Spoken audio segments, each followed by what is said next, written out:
News Prime. I am Eric Chunibwamelo. Coming up in the headlines. An unidentified man is in the grips of the police for allegedly smashing the windscreens and windows of several vehicles packed within the premises of Parliament. We will speak to officials for more updates on this. Also, Minority Caucus assures House that John Mahama's 5-member anti-corruption team will investigate the 11.9 million Pualugu Dam, and we will be speaking to anti-corruption crusaders on this move.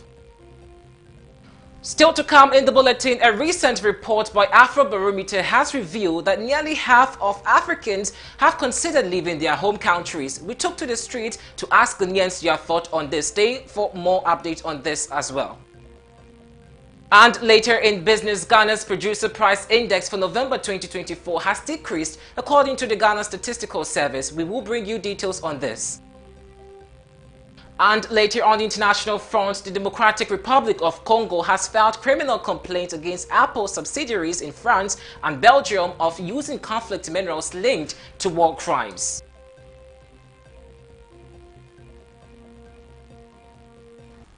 Stay with us. We have details of these and more shortly. To stay.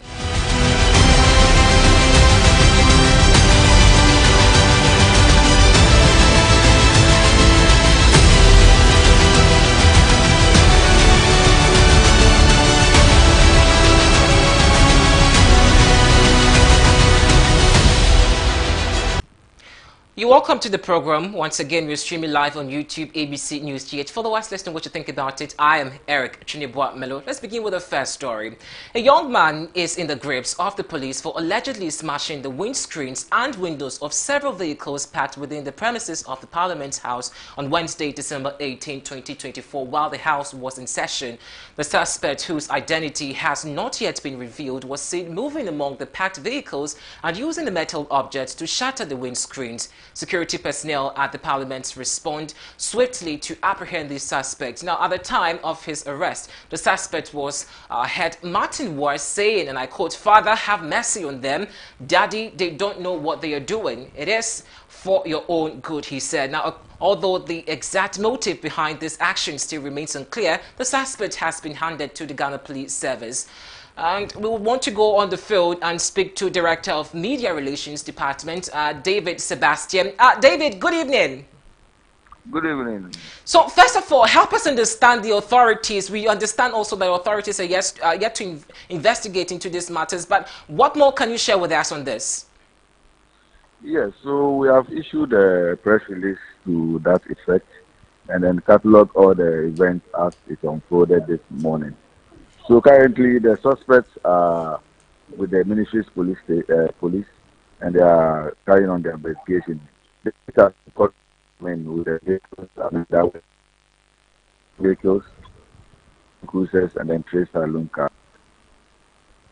David, have we been able to, understand who this man is and his person, what he was doing in Parliament this afternoon? Yes, so if you look at the appearance of the two gentlemen, in fact, initially I was told, or the information I got was that they were here that they were coming to preach. So they were under that disguise that they were coming to preach. So if you could hear them when they were arrested, they were saying that God forgive them for they don't know what they are doing. So initially when they came, that was to them, they were coming to preach. But I don't know actually what happened. And all of a sudden, they started smashing the vehicles with that axe, the head of the axe. Looking at the visuals we are playing for our viewers, in total, how many vehicles were vandalized, including the exact property? So there are 5 vehicles, 2 Land Cruisers, Toyota Land Cruisers, and then 2 Toyota Camry, and then 1 Toyota RAV4.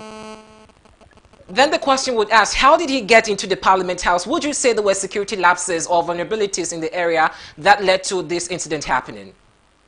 So the issue is that if you look at the Parliament where we are housed, there are also adjoining institutions or state institutions that also, operate within the same compound. So if you look at the Ministry of Consistency, if you take the State Protocol Department, if you take the Council of State, if you take the school feeding office, All these institutions are all within the same premises, and they use the same gates when they are entering. Some can even come from those departments and also enter into the presence of parliament. So it's not necessary that the person came through our main gate. It's also possible that the person came through those state institutions' office before the person got access to this place. I mean, not to jump the gun, but obviously looking at this man, some would say that he's mentally unstable. Is it something that, per the physical appearance that we've seen so far, you can confirm that perhaps he's physically or mentally unstable? No, physically, it doesn't look like somebody who has any issue of insanity. He looks perfectly right until he started uttering those words, followed by his actions. Then, I mean, now we're looking at that, you can make those conclusions. But since we are not medical officers with those professional expertise, I will not be in the position to jump to that conclusion whether the person has any mental issue or not. So I'm sure as part of the investigation that the police are going to undertake, I'm sure they'll be able to unravel that situation. It's been some minutes and hours, but we're yet to see authorities release statements. When are we expected to see some release from authorities on this? When you say authorities, what do you mean? I mean, in terms of perhaps Parliament also issuing a statement regarding to this and what the new steps will be. Oh yes, we have issued a statement to that effect just about some few hours ago. You can get a copy on our Facebook page. It's there. I mean, we also circulated to the media houses. Maybe if you have not gotten one after this, I can send you a copy. Absolutely. But David, before I let you go, doesn't such incident also expose the security lapses of Parliament and how authorities respond to these issues? Yeah. So that is true. I mean, looking at his appearance, one would not foresee or one cannot think that he has such an issue in his club. In fact, he was even wearing a white shirt, a white straight dress. So, as you have indicated, I think it is a call on Parliament to also set public security, issue. So, we have taken a very serious concern about it. I mean, I said like my last question, but before I let you go, finally, any members of Parliament you've reached out to who maybe have been responding to it, obviously it might not look so appealing for them in terms of their psychological help, for instance. Yeah, so the good thing is that when it happened, all of them were in the chamber. You know, we are operating from the arena, Ghana Arena, the current conference center. So when the thing happened, I mean, none of them were around the area that this unfortunate situation happened. So they are not affected in any way. They were not witnesses to the event. Yes, so I mean, they are cool. Nobody was harmed. No staff was also harmed. So they are all in good spirit. But I also want to find out, do we know the owners of these vehicles? Oh, sure, we know the owners of this vehicle. If you look at the release that we gave out, the two Camry belongs to staff. In fact, there are four who belong to staff, and then the Land Cruisers belong to members of Parliament. But I'm not sure I'll be able to disclose their names. David, thank you so much for engaging on this issue with us. Thank you so much once again. We have been speaking to David Sebastian Damois on this unfortunate incident that happened quite some early hours this afternoon in Parliament, where a young man bashed inside the premises of the Parliament House, and according to reports, he has unfortunately vandalized about 5 vehicles. Well, they say they've issued a statement on that, but we'll keep an eye on that issue and also let you know how this unfolds. But away from that, a recent report by Afrobarometer has revealed that nearly half of Africans have considered leaving their home countries. Now, the survey sheds light on the widespread desire for emigration, attributing the growing trend of this to the search for work opportunities and desire to escape economic hardship. According to the survey, the proportion of citizens who have given a lot of thought to emigrating has more than doubled since 2017. The report, encompassing 24 African countries, further outlined North America and Europe as preferred destination for most potential migrants, while a significant proportion of potential migrants would prefer to relocate within Africa. Well, let's proceed to look at the key findings of the report, and we would display that on your screens for you to see exactly how the report says. It says that about an average average of across 24 African countries have been savored in 2024, and almost half, which is approximately about 47% of respondents, say that they have considered moving to live in another country, including also 27% who have given emigration a lot of thought. So it means that about 27 people are also considering moving out. Even as we speak, a lot of people are making preparations outside, to live. Now, thought of emigrations are also most common in Liberia, and about 78% recorded over there. Now, the Gambia also has recorded about 68%. Cape Verde also has recorded 64%, and Ghana here 61%. Now, in contrast, very few Tanzanians, are also expressing their views on this. About 9% say they have interest in living.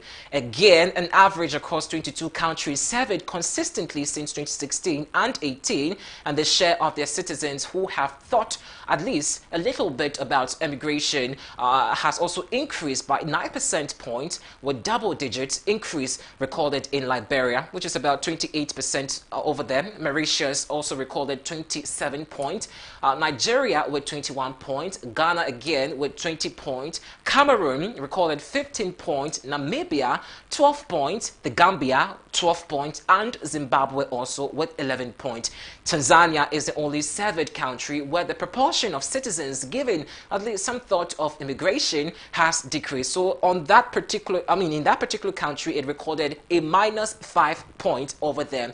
Again, the most popular destination for potential immigrants are North America, which recorded 31%, and Europe with 29%. However, almost a quarter, about 22%, would also move to another country or choose to move to another country within the region or elsewhere on the African continent. Now, it didn't end there. The survey also says that among those who have considered migrating, about half, site findings recorded about 49% for work as the most important reason. So these people that fly outside from their countries to other countries say they want to go and seek for job opportunities, while 29% are also motivated by the desire to escape economic hardship or poverty. So outside, their country, they won't go see, seek for greater pastures, and as a result of economic hardship and poverty, the same. On the back of this development, ABC News also took to the streets to engage some Ghanaians to hear what they have to say about this. We'll be back and also have a conversation on the back of this.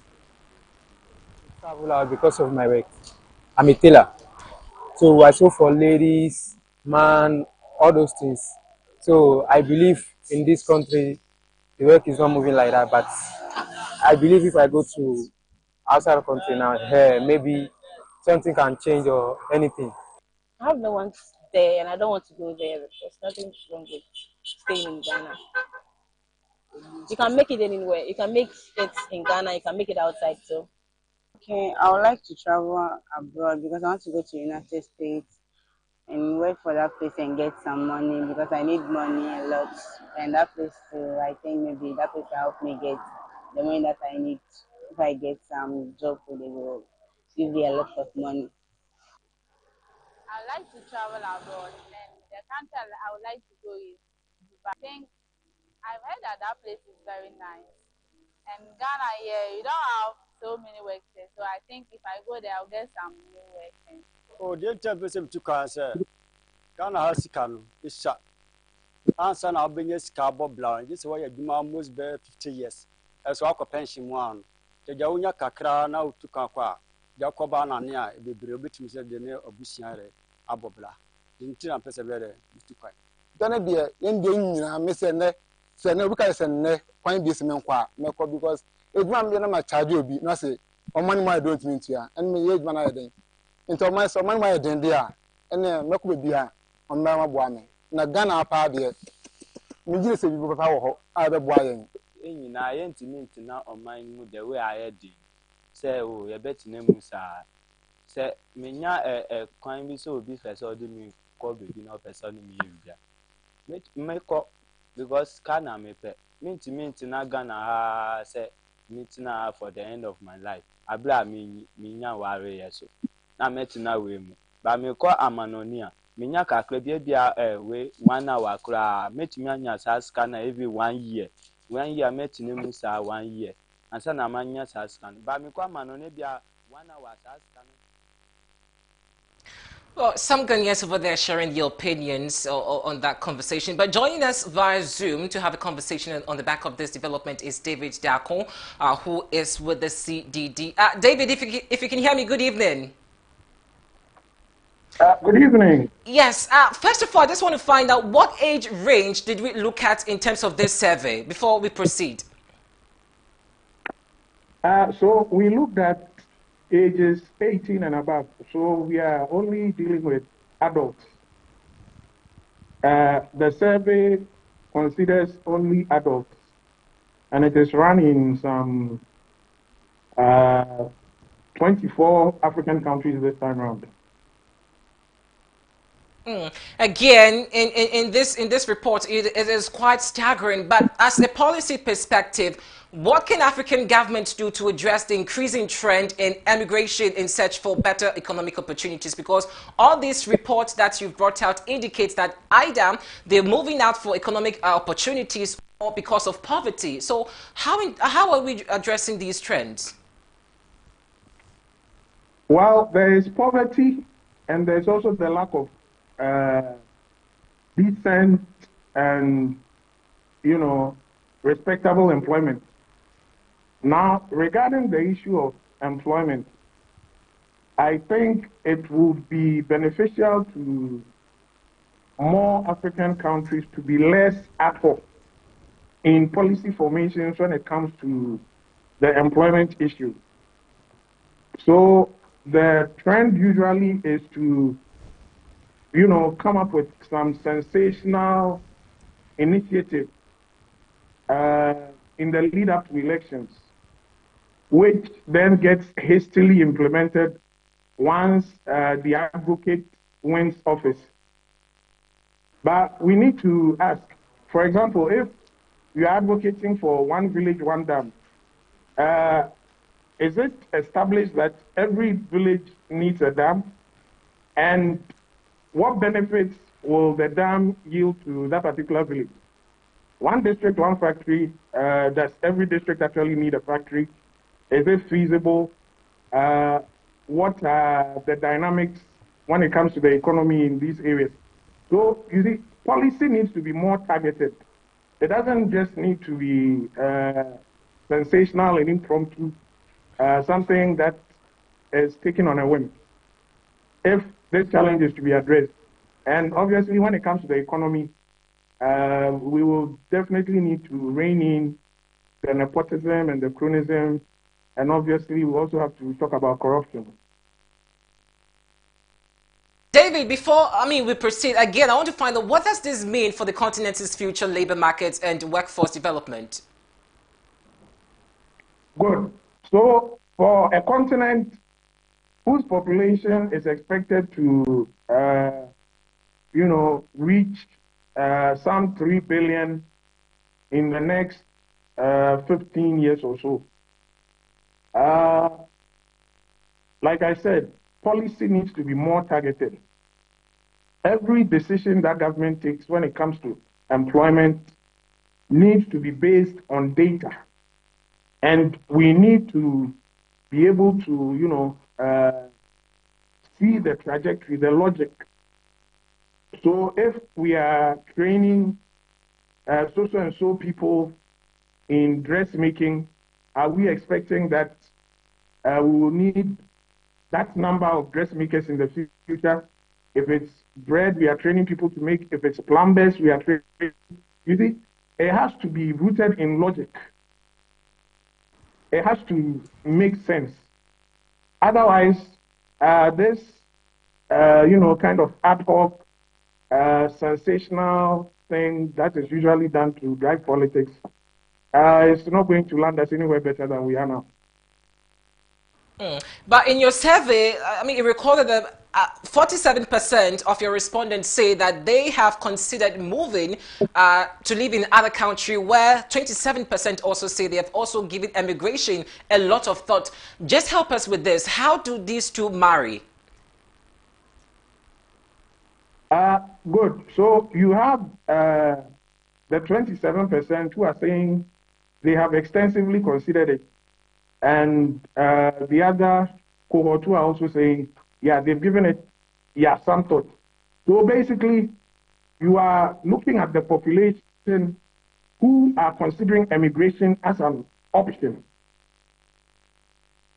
They are looking at it as a viable option when it comes to their opportunities. Well, some may consider it a more realistic and feasible option than others. So those categorizations are meant to, draw the demarcation. But nonetheless, both parties are saying emigration is an option. I also want to find out from you, does your report also indicate whether African governments are taking any steps to address the root causes of these immigrations? I mean, such as unemployment and economic instability also. The scope of this research is limited to the perception of adult African citizens on the subject matter. So in this case, it's immigration. So we don't particularly look at maybe what African governments are doing that is in the survey. We do have other avenues where we might consider that. For example, our policy papers and our dispatches may speak to some government initiatives, but the subject of this particular news releases that we have disseminated over the past few days is the immigration issue. And finally, I know, I mean, you're going to have an interesting thought on this, but I just want to find out from you. Per this report, it tells us that African leaders really would have to rise and create opportunities in the country. But would you say we've done enough in terms of creating job opportunities and also making sure that the lives of its citizens, are ensured properly? There is a lot to be done in that regard, a whole lot.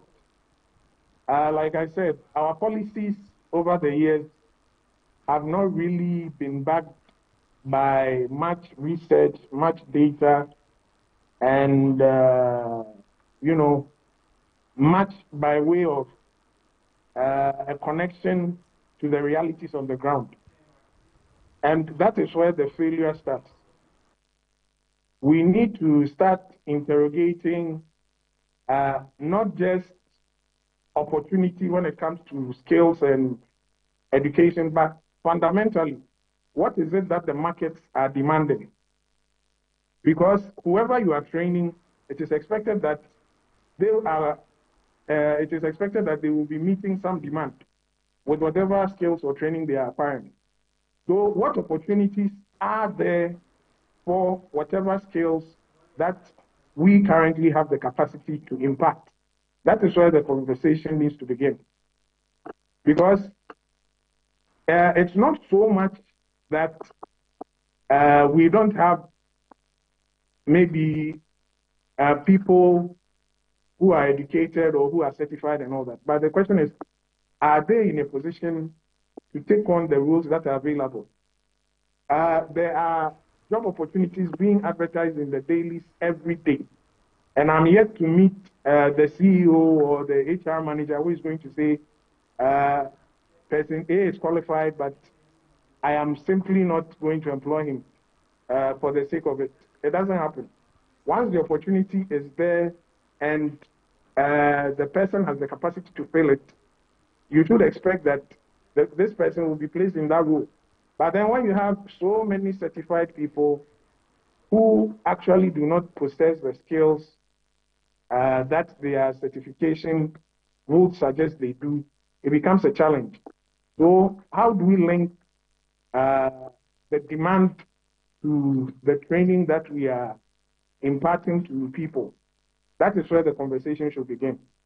David, thank you so much this evening for your time. We have been speaking with David Darko, who also is with CDD. Quite a very interesting, quite staggering report over there. But we hope that African leaders will also rise up and do the needful. Well, interesting, but we'll keep an eye on that story as well. But away from that, let's do some more news. And President-elect John Dramani Mahama has established a team gathered to receive information from the public regarding suspected act of corruption.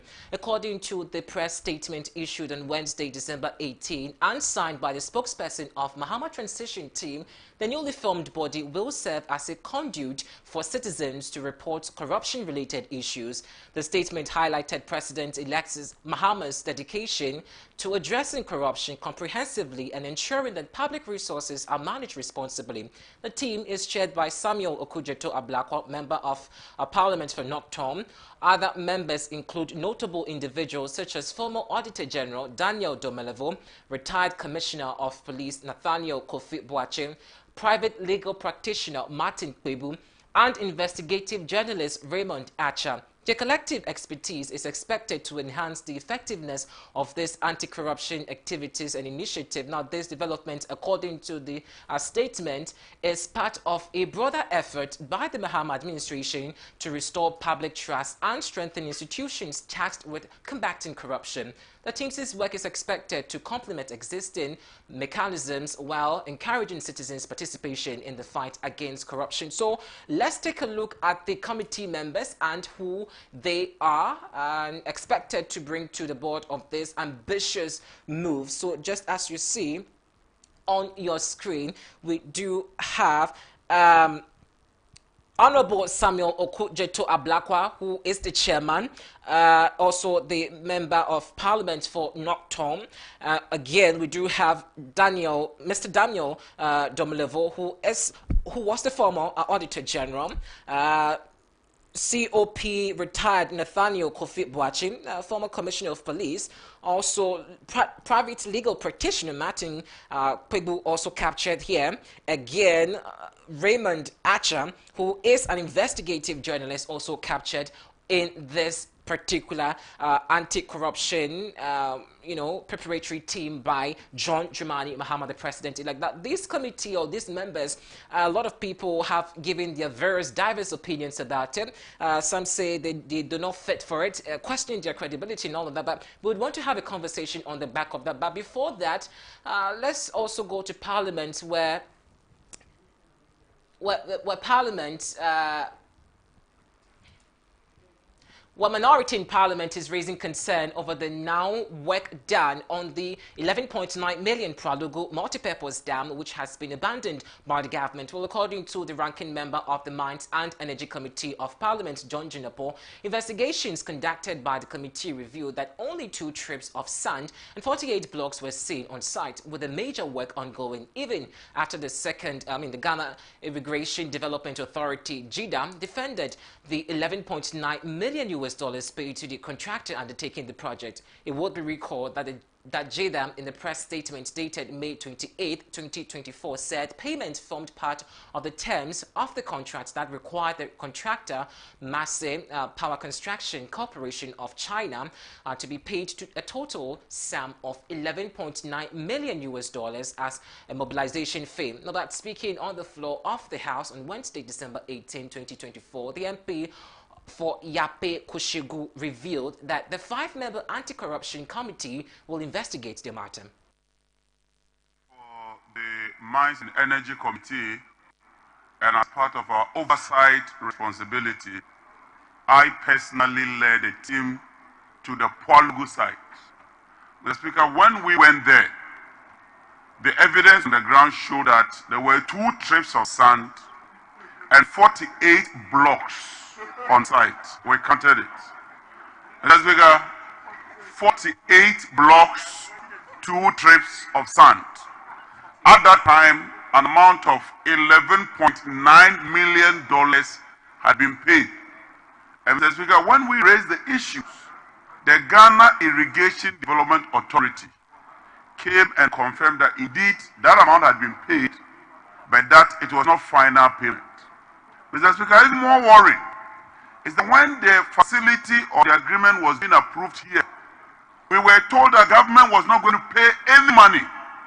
I recall, it's about $1 billion project. It's a multi-purpose Dam, which is supposed to even help us deal with the annual flooding from the Bagri Dam. In this chamber, we were told that government was not going to pay any money. Power China has packed and left this country.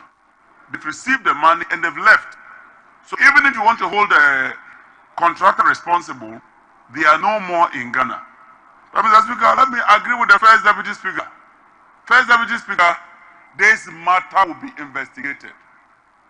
Let me confirm to you, it will be investigated. Came for the Mines and Energy Committee, and as part of our oversight responsibility.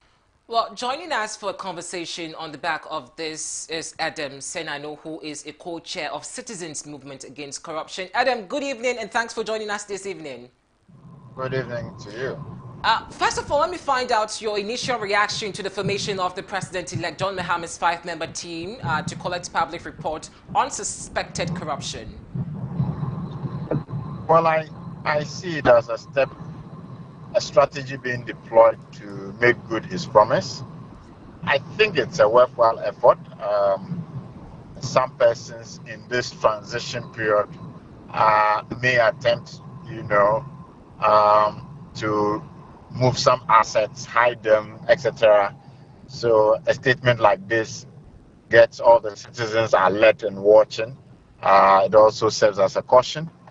And I think that the membership involves the people he's appointed all have some connection and some history working within the anti-corruption and good governance space. So that also gives a certain level of confidence. Again, there are some who would say that what qualifications of experience do these members bring to the table? And I mean, in terms of assessing their capacity, how would you also describe this team? Solid team, or there's more to be done? Well, I think it's a relatively solid team. I mean, from Honorable Sam Blackwell-Kujeto, who's had a track record in unearthing issues going on that affect the public purse, to Martin Kwebu, to Dom Nevo. I think that all of them have very unique professional skill sets relative and relevant to the exercise of trying to address this concern of are there people who are trying to fleece the state, and how do we identify them and stop such actions? I think they are all credible people to have been assigned this task.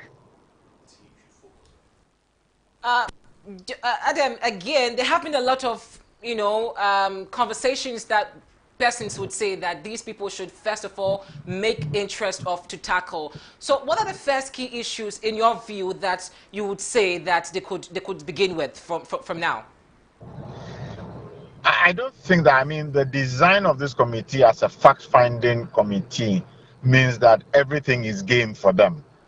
They are not getting into investigation and prosecution, which is important. It's important because we have institutions of state set up for that.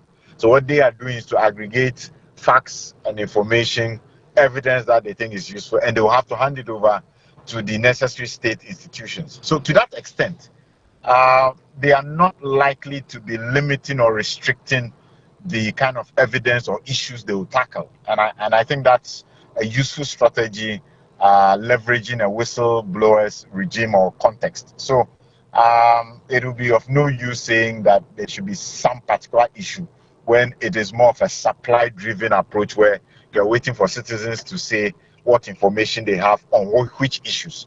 And it could cover anything from A to Z. Again, let me find out from you, this team, formed, how can this also apply the confidence and also ensure that this team operates in full transparency and accountability, especially given that corruption is also deeply entrenched in the political and institutional structure? I think that, the recent Afrobarometer reports have said that Ghanaians are reticent to report because, number one, they think that they will be exposed to further risk, and number two, they don't think that much would change. I think the first thing is to make sure that the system of reporting allows anonymity. That way they'll get many more people giving them information. And number two would be that they strategize to information they'll gather will be used speedily to get to relevant conclusions. One of the things, in my view, is the president may want to consider an anti-corruption fast-track court system, such that the information can be scanned through, what is relevant and credible can be investigated quickly, and the necessary court processes follow through. So there are things they can do to make sure that they build on the confidence of citizens as they move forward. Adam, in terms of public trust, will this new team, considering the history of corruption scandals in the country, what can be done to build credibility with the people in this new team? Well, I think that's what I've just spoken to. That, first of all, citizens in the Afrobarometer reports have said we are not keen on reporting because we think our identities will be exposed. And on the other hand, we don't think that much will change. So you need to address those two things. Make sure that they will not be exposed, so that you don't have the criminals calling them and saying that we know you are the one who reported, we know where you stay, we'll come and attack you. On the other hand, there must be tangible changes out of the information provided. And so that's why I said, look, for example, consider a fast-track court system that speeds up the process so that people can clearly see that actions have been taken and results are being received. Mind you, for those of us in the anti-corruption space, we say that prevention is actually better than cure. So it's not so much the fact that persons have been identified and found guilty and sanctioned, as much as you've also been able to prevent the loss of resources so they don't spend more resources following it. So if some of the information allows them to identify that this person is trying to hide this property or transfer land and stop it, putting that information out also will be a useful exercise in as it were, encouraging citizens' confidence in this whole exercise. Adam, finally, before I let you go, there are some who are quite skeptical with this team, saying that this is just going to be a 9-day wonder. But do you believe that the president-elect John Dramani Mahama, I beg your pardon, has the political will to combat corruption effectively? Or perhaps, just as people say, this is just more the optics ahead of the upcoming administration? I like to believe that the president has only 4 years left, and anybody in that situation would want to leave a legacy. It would be probably the worst thing that could happen to him, where he makes promises and doesn't follow through. I also agree to a certain extent that, look, the committee by itself is not a panacea. This is not the only action that needs to be taken to make sure that we can make great gains and traction in the anti-corruption fight. So they would need to come up with other strategies, including the review of the constitution, including looking at reducing the appointments from parliament. Many other things will need to be done, passing the Conduct of Public Officers Bill, so that you could see significant and substantive change in this fight. Adam, thank you so much for this opportunity on the back of this conversation. Adam Senanu is a co-chair of Citizens Movement Against Corruption. Still in Parliament, the Minority Caucus did not take lightly the comment of the leader of the Majority Caucus, Alexander Fenyumakin, for accusing the NDC and its supporters of indulging in an act of lawlessness after the December 7 election. Now, the Futu MP's words were not very appreciated by his colleagues on the other side. Bako Central MP Mahama Ayariga and Adaklu MP Kwame Govins Agboja took turns to register their displeasure, making it quite difficult for the second Deputy Speaker, Andrew Siama, to bring the House to order. Take a look.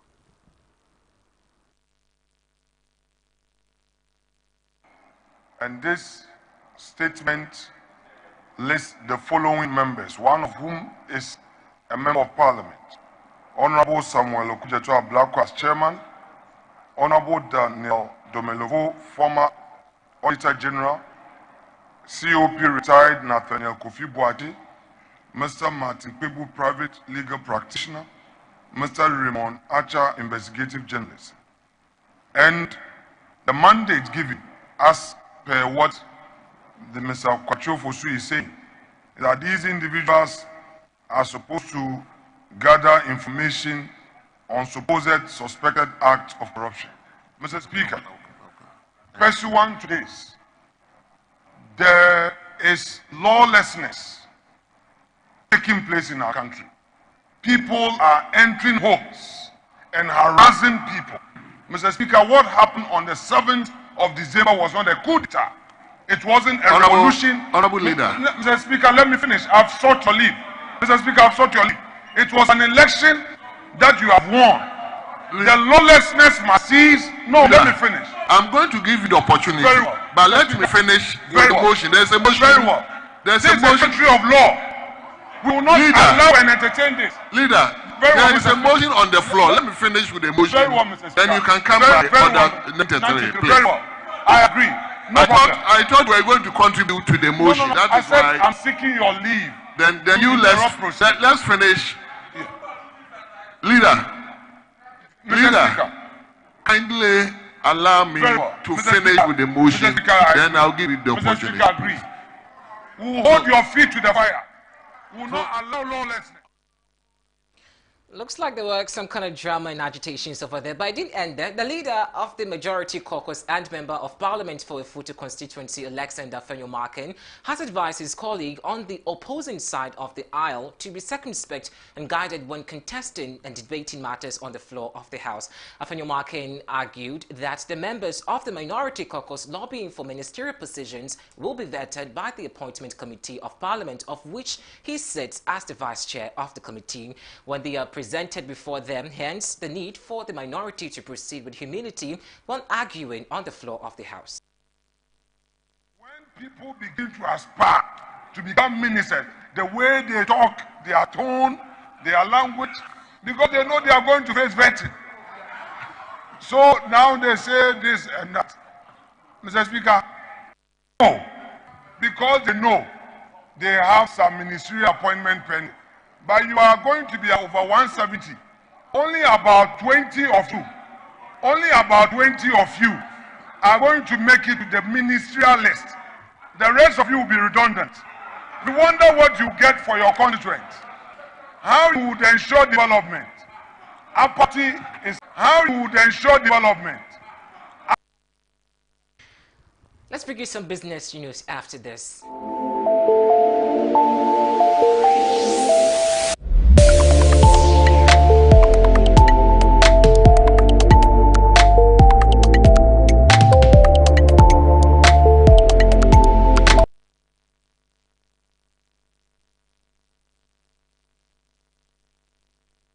And in business, Ghana's Procedure Price Index (PPI) for November 2024 has been recorded at 26.9%, reflecting a 6.1 percentage point decrease from October's 33.0%, as reported by the Ghana Statistical Service. Now, this indicates a reduction in procedure price inflation year-on-year from November 2023 to November 2024. Now, the PPI measures the average change in prices received by domestic procedures by their goods and services over time. The monthly change in the PPI between October and November 2024 was minus 1.9%. The provisional PPI data reveals a mixed performance across various sectors. The industry sector, including construction, saw a decrease in inflation from 48.9% in October to 41.3% in November. Now, the construction sector, the inflation rate slightly decreased to 31.1% in November from 31.5% in the previous month. Meanwhile, the service sector recorded a marginal increase, with inflation rising to 12.5% in November from 12.4% in October. Among the subsectors, mining and quarrying saw a highest inflation rate of about 41.9%. Followed by accommodation and food service activities at 32.5%, the transportation and storage at 31.7%. In contrast, the water supply, sewage and water management sector had a lowest inflation rate at 5.0%. The data also shows a decrease in inflation in several key industries. Manufacturing inflation dropped from 22.7% in October to 19.3% in November, while inflation in electricity and gas sector eased to 10.2%, down from 10.6% the previous month. Now, the information and communication sector saw a slight increase in inflation from 8.0% in October to 8.1% in November. The PPI for November 2024 calculated with the preference period of March 2020 to February 2021 was 264.5 compared to 269.9 in October. Now, 2024, the figure indicates a slight month-on-month decrease in the overall price level of procedure goods and services.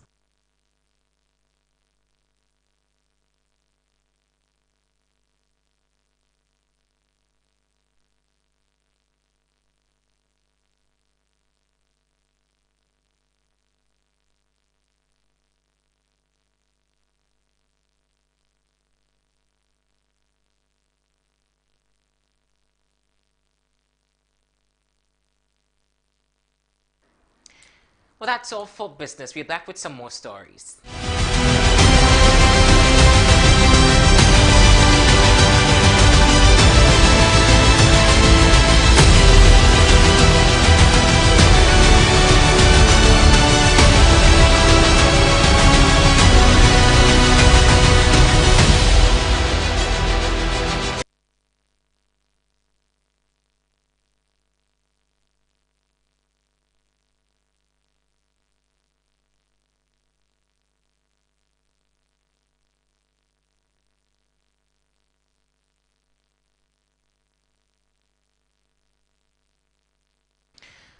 You're welcome back once again to the program. I am Eric Chineboa-Melo. We're streaming live once again on YouTube. Otherwise, let's know what you think about it. But let's move away and go to the central region where an unfortunate incident has happened. A 40-year-old man, Stephen Alate, is currently on the run after allegedly butchering his wife and stepdaughter and attacking a hunter who attempted to save his remaining children. The incident occurred in Haswadze near Aguna Bobi Kuma in the Aguna West District of the central region. According to police sources, the suspect, who had ongoing marital issues, convinced his wife and 3 children to leave their village to Adeso in the eastern region. However, while journeying along a cocoa farm, the suspect reportedly launched a brutal attack on them, killing his wife and stepdaughter in the process. The remaining 2 children, terrified by the attack, screamed in distress for help. The cries attracted the attention of a hunter who intervened to rescue them. Unfortunately, the suspect turned his range towards the hunter, inflicting severe cutlass wounds before fleeing the scene. Assemblyman for the Upper Bobi Kuma electoral area, George Awachi, speaking to the media, confirmed the incident, saying the entire community was shocked after hearing the sad news. He further revealed that the hunter is currently receiving treatment at the Aguna Swedru Municipal Hospital, while the 2 surviving children have been placed under police protection. The Aguna Bobi Kuma police has launched an investigation and actively searching for the suspects. Police are also urging anyone with information about the whereabouts of the suspects. Meanwhile, the body of the deceased has been deposited at the Aguna Swedru Government Hospital mortuary for autopsy and preservation.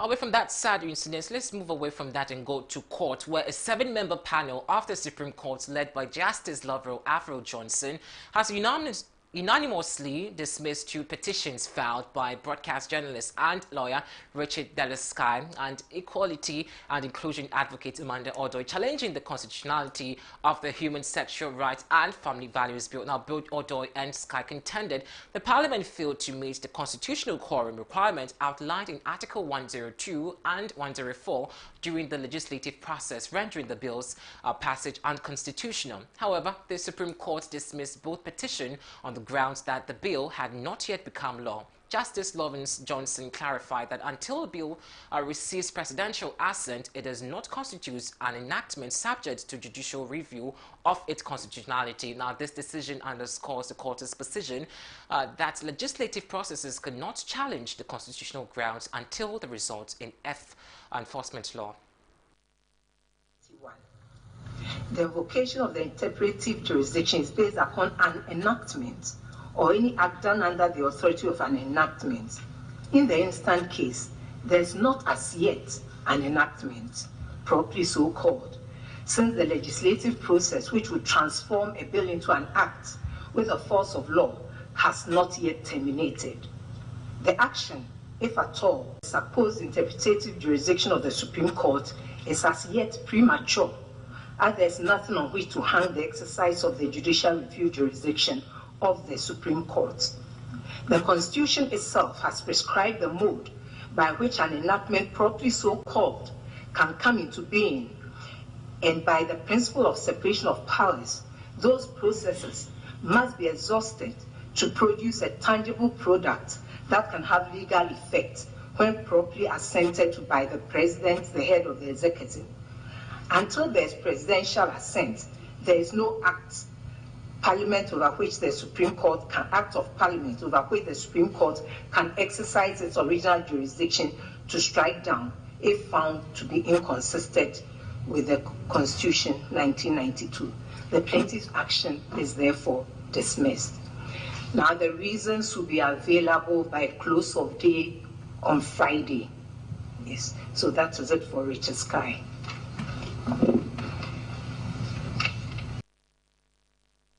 Meanwhile, lawyer Pakwesi Abedu, representing journalist Richard Delesky, has indicated a potential return to the Supreme Court if further concerns arise regarding the conversation of Human Sexual Rights and Family Values Bill. Now, in an interview with ABC News, he explained that their pursuit of justice is ongoing and they are prepared to return to court if they identify issues that need to be addressed. Now, the Supreme Court unanimously dismissed a petition filed by journalist and lawyer Richard Delesky, which sought to challenge the constitutionality of the Human Sexual Rights and Families Value Bill. Pronounced on a matter, it becomes res judicata. You do not reserve the right to repeat that same action before another court. In fact, the lawyers say you are stopped. That's the legal language. It becomes a matter in the realm of estoppel. But you recall that under Article 133 of the 1992 Constitution, every citizen of Ghana who invokes the jurisdiction of the Supreme Court reserves the right to go for a review. So our remit of seeking justice is not totally closed. We can go back to the court if we still have concerns which we believe must be addressed by the court. But it is too premature at this stage for me to put my hand on the table and say that we are doing A, B, C, D. One of the things found. Well, lawyer Abedu expressed dissatisfaction with certain aspects of the bill, highlighting provisions he regards as violation of constitutional freedom. He pointed to the guarantee of freedom of association, an entrenched position in the Constitution, which, according to him, has been contradicted by the bill's prohibition of advocacy for LGBTQ rights. A lot of constitutional breaches in the law. Could you share that with us? Yes, we see a lot of constitutional breaches. For instance, the Constitution guarantees freedom of association, which is an entrenched provision in the Constitution. Yet here we are told that people who champion such a cause cannot come together, otherwise they will be in breach of the law. And the sanction for saying is custodial sentence. This we find very harsh. And again, we are told that anybody who willfully does any advocacy for LGBTQ APP will equally find himself in prison. So in the light of this and many more, we felt that the bill was against some fundamental human rights of citizens as entrenched in the 1992 Constitution. That aside, let's look at the procedure towards the passage of the law. Article 108 and Article 106 are very clear on the prerequisite for admission of a private member bill. In the sense that we see a lot of constitutional breaches in the law. All right, from that, we're back with some sports news Tuesday.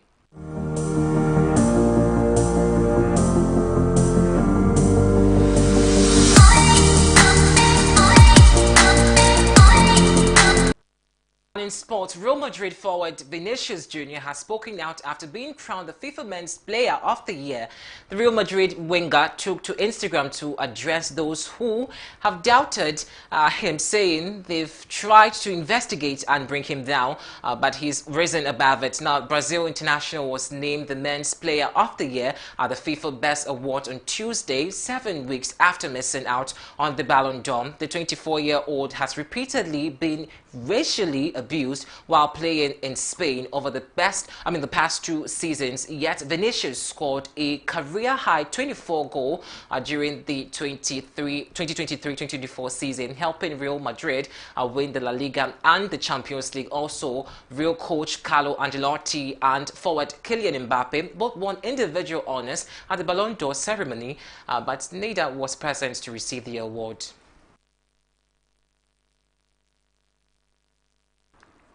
However, from that promising English-born defender of Ghanaian descent, George Achampong has signed a new long-term contract with Chelsea, keeping him at the club until 2029.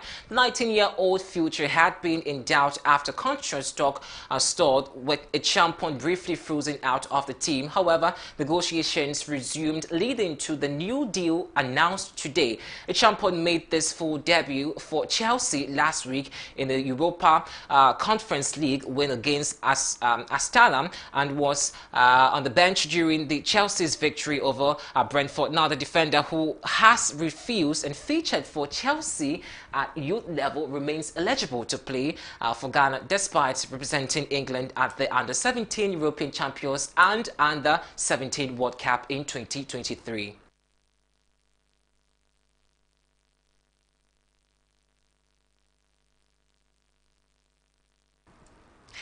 We're back with some international news.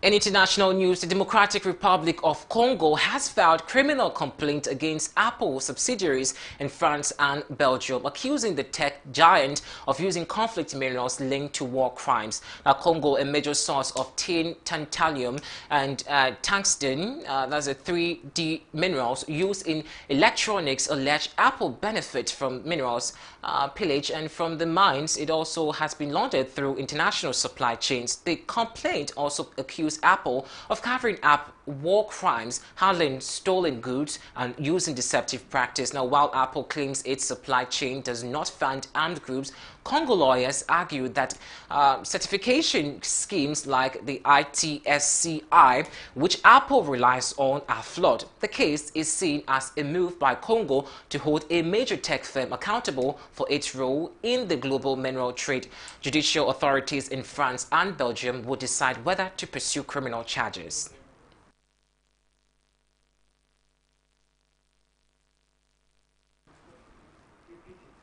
We are back with some entertainment news.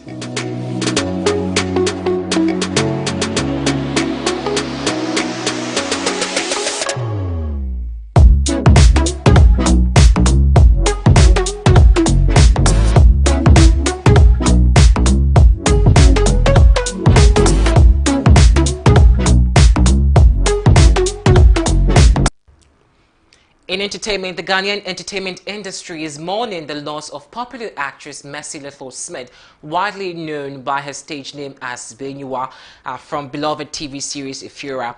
Her death was announced on the official Facebook page of the Euphoria TV series on December 18, 2024, The announcement read, and I quote, RIP Benua, she left the earth plane yesterday by, unquote. The cause of her death has not yet been disclosed. Merciful Smith was celebrated for her role in Ifira, where she played the role of Benua, the fat woman with the famous buttocks and wife of lawyer Kobo from the Apoto Yewa Chambers.